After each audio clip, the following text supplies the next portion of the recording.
You see these alerts and you hope that within 24, 48 hours, they'll be resolved by the child being returned home safe and alive. And every once in a while, it happens. Not all the time.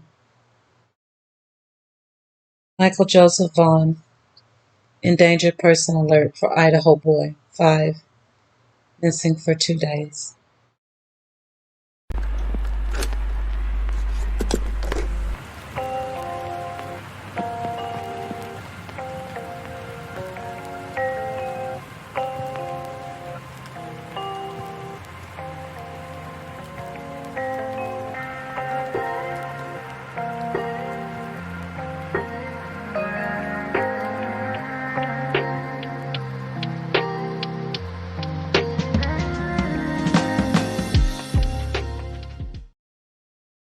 Michael Joseph Vaughn was last seen near Southwest 9th Street and South Arizona Avenue in Fruitland.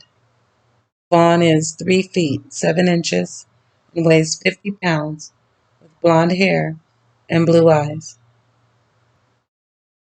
We start with an urgent story new overnight. Idaho State Police issued an endangered missing person alert on behalf of the Fruitland Police Department for a little boy. And the reason this is so critical, this is a little boy, a 5-year-old child. Fruitland Police looking for this little guy, 5-year-old Michael Vaughn, last seen in the area of Southwest 9th and Arizona in Fruitland. He has blonde hair, blue eyes. He's about 3'7". He was last seen wearing a blue shirt with a Minecraft picture on it and dark blue boxer shorts. Police there have asked residents in the area to check their own properties for any signs of the boy. They do need people to stay out of that immediate area of Southwest 9th and 8th while they deploy a tracking dog to search for him. But the community is coming together to help find this boy right now. If you have any information on where he might be, please call Fruitland Police, 208-642-6006. We want to get Michael home safely and as soon as possible.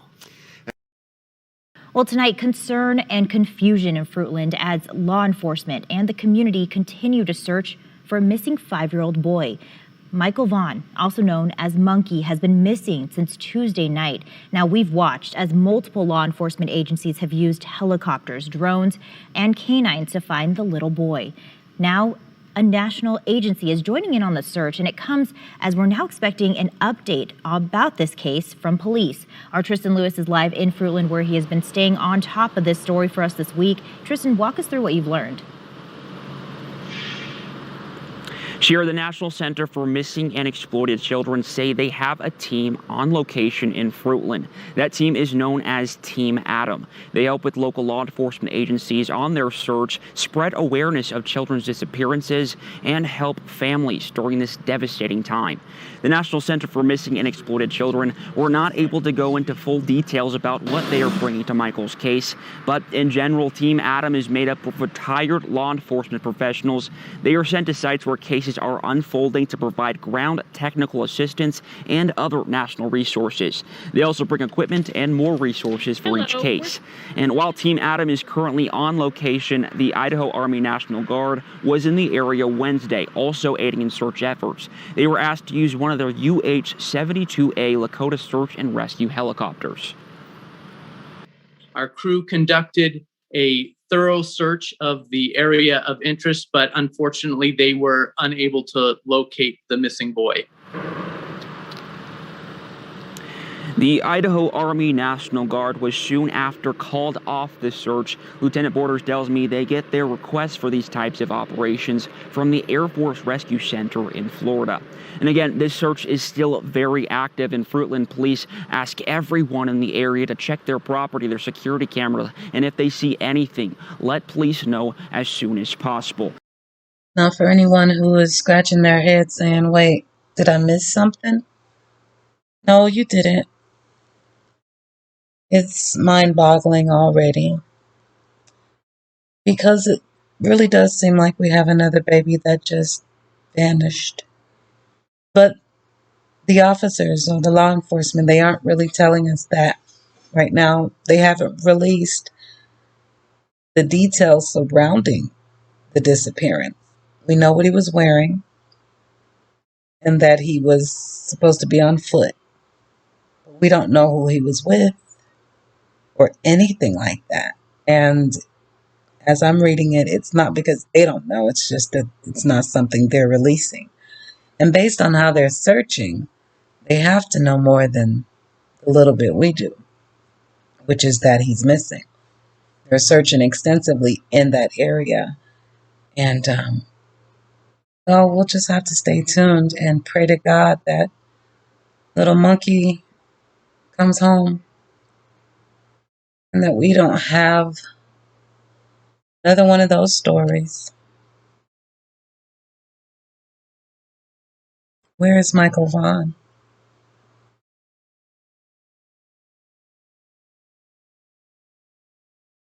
Well, it's been nearly 5 days, and tonight still no sign of 5-year-old Fruitland boy Michael Vaughn. Multiple agencies from here in Idaho and across the country, like Idaho Mountain Search and Rescue and the FBI, are all helping, trying to find Michael.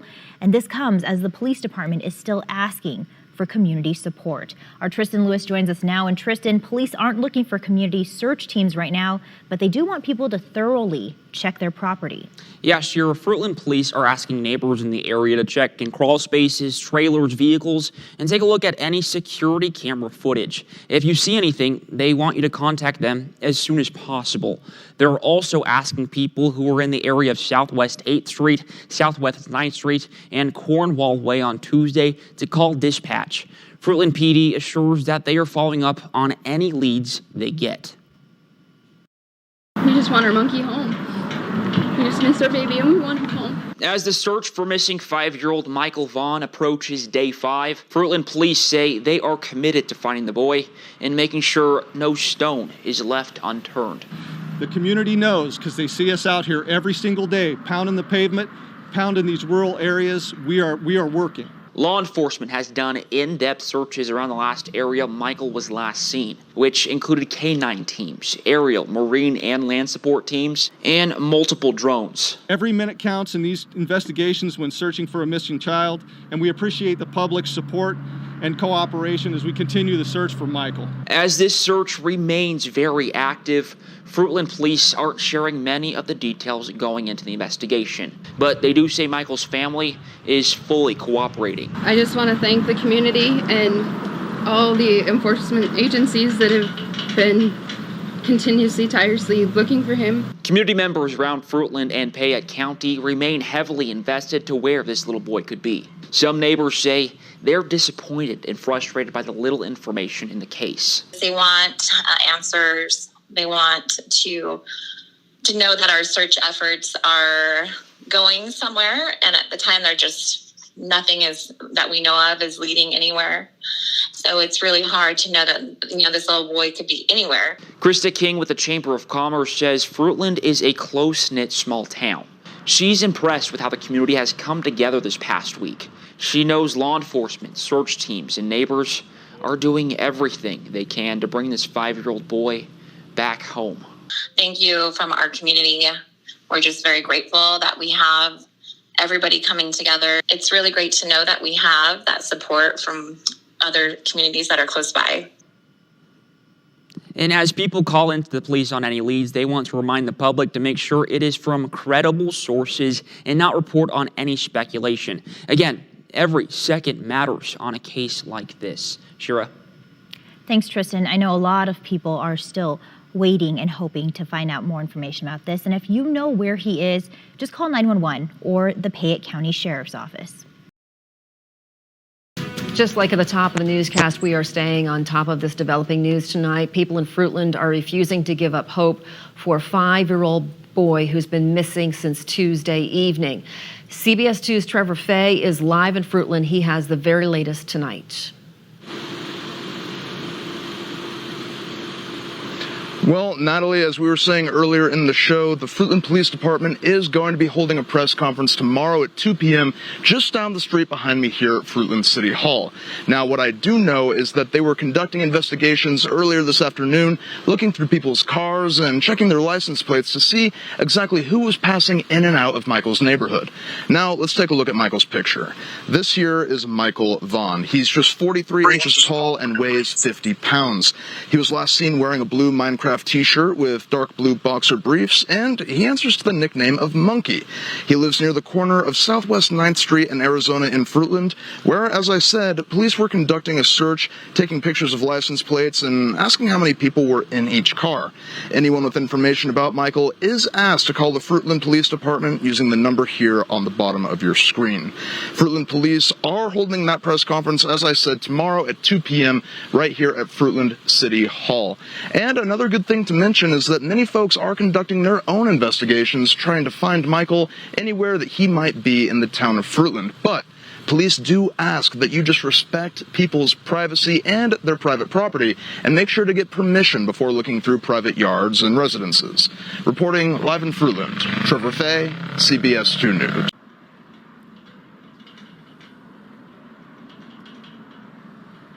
Okay, good afternoon, everyone.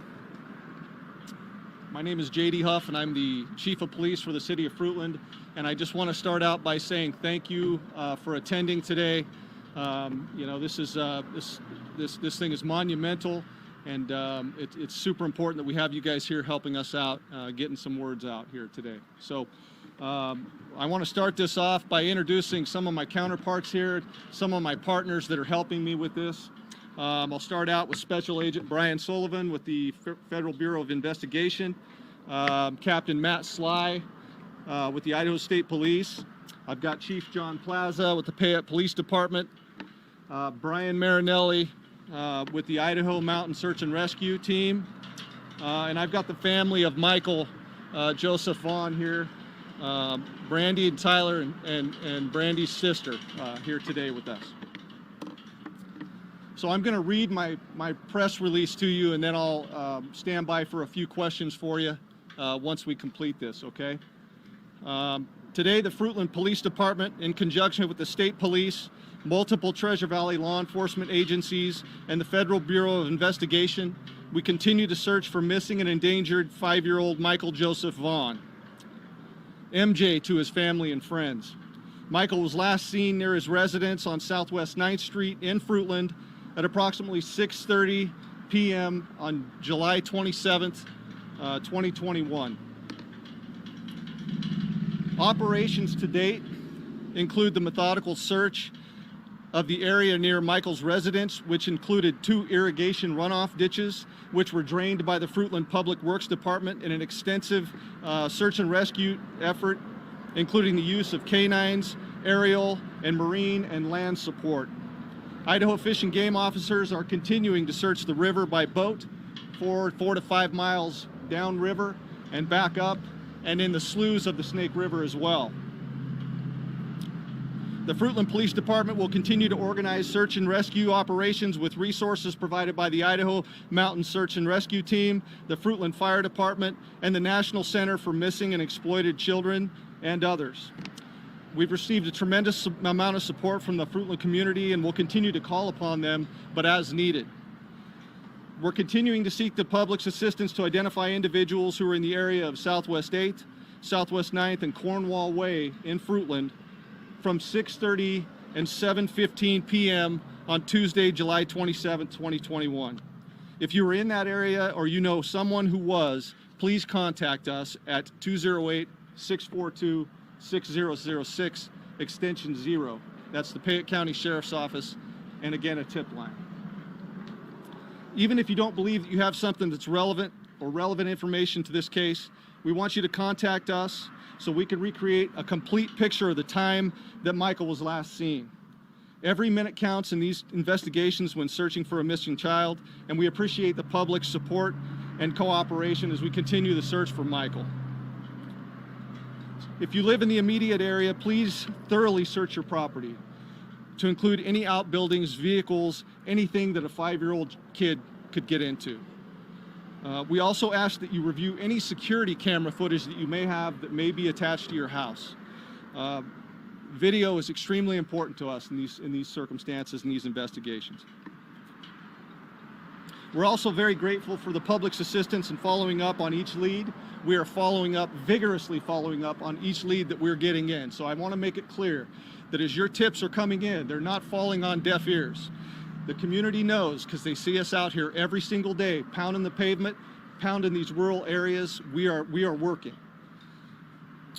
We're committed to finding Michael, and we're not going to leave any stones unturned. So you need to understand that the investigation of this child we're using every resource, and it's very intense. We ask that the community only report information from credible sources to law enforcement. And as we know, that as we know that if we're just coming up with speculation, it causes rumors, and we'd like to have factual information. So please help us out that way so we can chase down factual leads.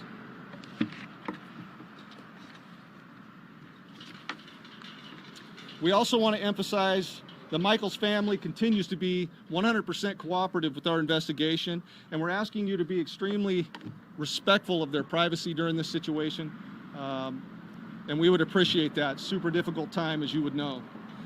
So Michael was last seen wearing a light blue Minecraft t-shirt over here on my left, dark blue boxer briefs, a child size 11 sandal, and he stands 3'7" tall. He's 50 pounds. He's got blonde hair, blue eyes, and he answers to the nickname Monkey. If you see Michael, have any information that would lead us to his whereabouts or his location, please call the Fayette County Sheriff's Office at 208-642-6006, extension 0. So we just want to extend our appreciation to our community. We thank you for your continued support and the media. And with that, I'll stand for a few questions. So I was out here the past few days. There's a lot of people driving out here wanting to help, but they weren't really sure. There was some organized stuff, but just what do you want people to do who are wanting to help you guys out? Do you want them to stay out of your way? Is there things that they can do to help support, or kind of what direction you want to give people who want to lend a hand? Okay, thank you. That's a great question, and we've been getting that quite a bit. I would tell you that where we certainly appreciate the public's wanting to help us, we've evaluated that several times, and it can become a little problematic for us. So what we're asking the public to do at this point is to search their residences and their homes. You never know. We got a 5-year-old kid out there. He can wander in and out of places super easy, into people's backyards. Any place that he could be on a larger piece of property, that's what we're asking the public to do. We have trained professional search teams with search canines that are certified, and we're in these areas that we have been for the last 3 days now. So we're asking for the public to stay out of those areas and let us search those with these certified search teams. They're professionals, they know what they're looking for. A lot of times when we recruit civilian help, they miss things. And so where we have such an intense and such an important goal to accomplish, we don't want to miss a thing. We need to cover those pieces of ground inch by inch with trained searchers who know what they're looking for. And they have canines that accompany them that are trained and certified as well. So we're just asking the public to help us out that way. Let us work through this with trained professionals. At the end of this, if we still find nothing, we may recruit the public's help in another mass area search down the road. But that'll be down the road, and that is an as-needed event. Okay? Thank you. Corey. What credible leads have you gotten so far since the last time we spoke? Corey, thank you for the question, but I'm not gonna opine or weigh in on the ongoing investigation into this thing. I just can't do it. So I appreciate that. Our focus and our main focus is finding MJ and bringing him back to his family, and that's where we're at right now. Search and rescue operations, and we're going to continue doing that. So thank you. And you mentioned K9 teams coming in. Were some canines brought in from out of state as well? Well, yes. Yes, they were. We've got canines. We had at least 10 specific canine teams from at least 3 different agencies. I'm sorry, could you step up to the podium for just a second there? Sorry. We've had at least 10 separate canine teams from 3 different organizations that span from coast to coast. Thank you, Brian. Yeah, you're welcome. Can you touch on more about what these outside agencies are able to bring to this case? Oh my gosh, thank you for the question. These outside agencies bring everything to the case that I can't. Manpower, resources, equipment, I mean, everything. I mean, the city of Fruitland, we're a small city. We've got 12 officers out here beating the street every day. So bringing these experienced, qualified people into these investigations for us it's just completely incredible, and it's huge for us. The City of Fruitland Police Department we can continue to support our community and handle those calls for service that we need to, while adding support to this team here as we continue this investigation. Yeah, it's incredible. So. Has any additional equipment been brought outside from the Fruitland Police, like with these agencies? I don't understand your question. So any other equipment? So we do have drones that have been brought in from the Meridian Police Department. We have an Idaho State Police drone, as well as a Payette County drone and a Sand Hollow fire drone, all of which are pretty sophisticated, and they have FLIR capabilities, and we are continuing to use those as we search. And just for the people that aren't familiar, could you explain what FLIR is? FLIR is a forward-looking infrared thermal imaging device, and so we put that up there. We like to primarily do that in areas where it's a little bit cooler, so maybe in the morning or late at night, where we can get a little better signature or heat signature on those devices. And so we're continuing to do that. It's a great resource. So. And is there anything you can release about, was there any indication of a direction of travel or a direction that Michael might have gone, or anything of that nature that you can release? You know, I will tell you that he was last seen there on Southwest 9th. We're still trying to pin down some direction to travel, but I don't have that. You know, our goal is to find him, and we're going to continue hunting. And I will tell you that everything is on the table on this, okay? So we're going to continue our search and rescue efforts, and I appreciate you guys. I thank you for being out here today. And having said that, would the family like to speak to this at all? No? I just want to thank the community and all the enforcement agencies that have been continuously, tirelessly looking for him. And anybody that has any information, please contact the Fruitland PD. We just want our monkey home. We just miss our baby and we want him home. Anything helps. Anything. Okay. Thank you, guys. All right, with that, we'll conclude. I thank you for coming. You can call Fruitland Police or 911 if you know anything about his disappearance or you've seen something strange. This happened back on Tuesday. And of course, it's been a couple of days. We'll continue to follow the story throughout the weekend, and we'll have any updates on idahonews.com.